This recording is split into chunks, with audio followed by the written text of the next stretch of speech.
Being simple is a good thing. Being simple means you're easily understood. Not everybody has the time or the resources to put into dozens of hours of gaming. And not everybody is a pro gamer like me. So having a game that's simple to understand is nice. I just want to talk about a few games that I believe have mastered this simplicity. Starting off of a classic,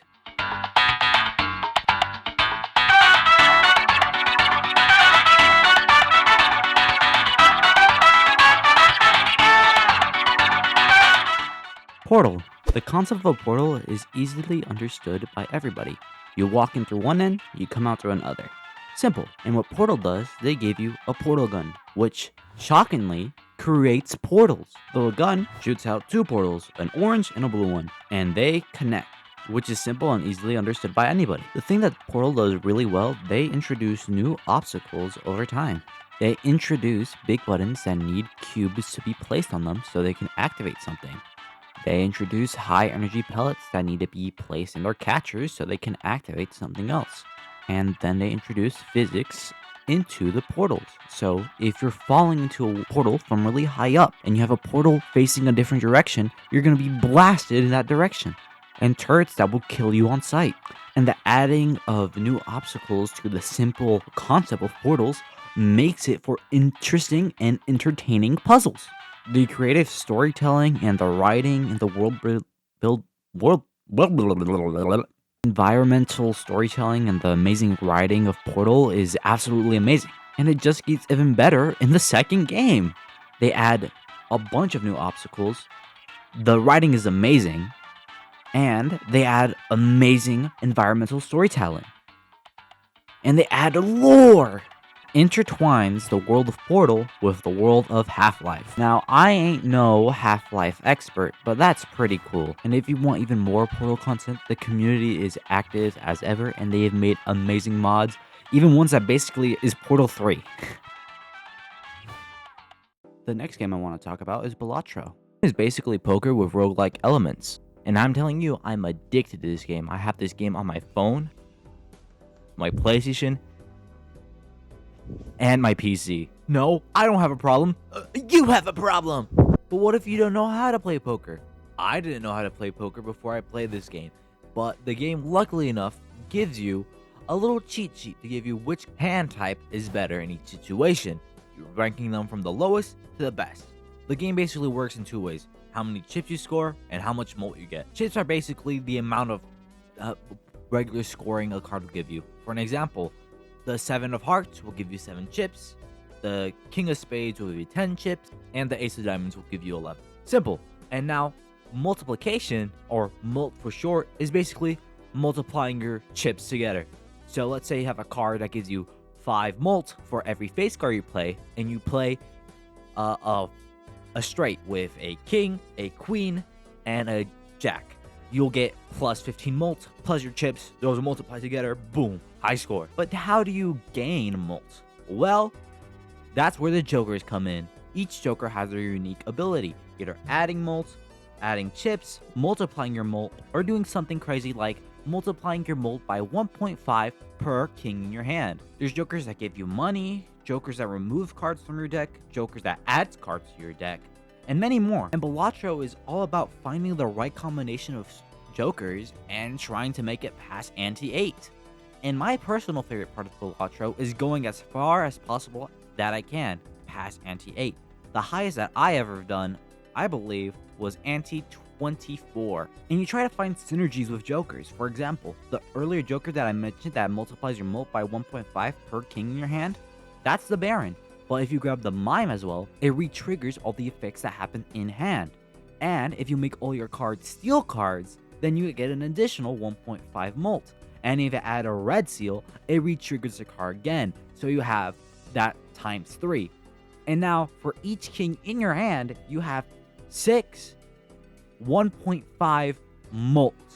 And then if you add blueprint or brainstorm cards that basically copy the joker's effect, then you can, oh my god, you can reach infinity multiplication. And Bellatro has multiple types of decks. There's decks that give you a certain amount of cards. There's decks that give you more money. Decks that basically only give you hearts and spades.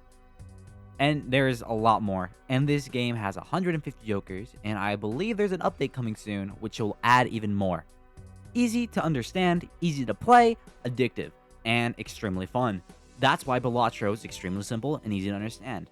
Now, another game I want to talk about is something you can enjoy with friends, and I believe this is Peak Gaming. The game's called Peak, and it's really fun. But you want to know what else is Peak? You watching through this part of the video, and then subscribing, liking, and hitting the notifications. It helped me out a lot, and it lets me know if you like this video. Anyway, back to the video.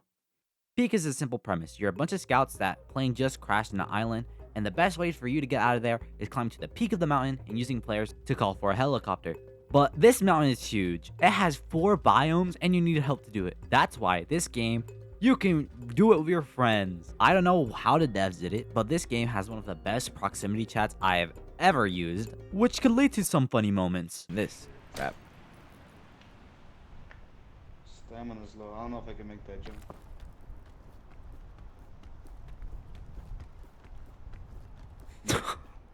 No! But to climb a mountain, you need stamina. But being hungry, having a lot of stuff on you, being hot, being poisoned, and sleepy can even cause you to lose your stamina bar. So that's why you have to work with your friends together to climb the tower together. And you do not want to be separated from your friends. It's a roguelike experience with proximity chat and having fun gameplay. This game's absolutely peak. I will highly recommend this game. It's extremely fun, and the island changes every day. So, yeah, like infinite possibilities. But anyway, another game I want to talk about that's similar to Peak is Repo. Just like Peak, it's a proximity chat-based game, but the thing that's different from them, that this is a horror game, and this game can get pretty spooky.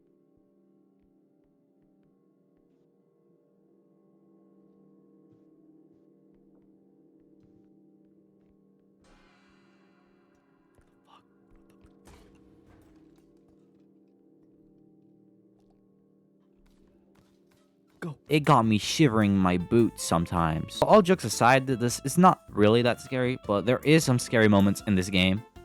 But I gotta talk about how this game is simple. The basic idea is you need money to fill a quota. So you grab objects, stuff it in a cart, ship it to the quota, boom, get out of there. Simple. And you can use proximity chat to talk with your teammates, which can lead to some funnies. This is my place. This is where I hide. You leave. Yeah, bitch ass. Big. I'm sorry.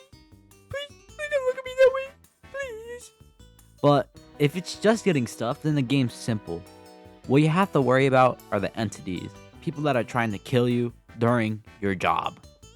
And the best way to deal with these guys, either trap them in a trap, use a bomb or something, or hide and beg they don't see you. Having multiple types of map types, like an abandoned science center, an abandoned manor, an abandoned witch school. Man, there's a lot of abandoned things in this place. And having them all being procedurally generated allows for fun and exciting gameplay, and the gameplay never be stale. And that's all the games I wanted to talk about today. These games are all simple, easy to understand, and fun to hop in a once in a while. So, in conclusion, this is a filler episode. I'm working on a bigger project. It's gonna be a while.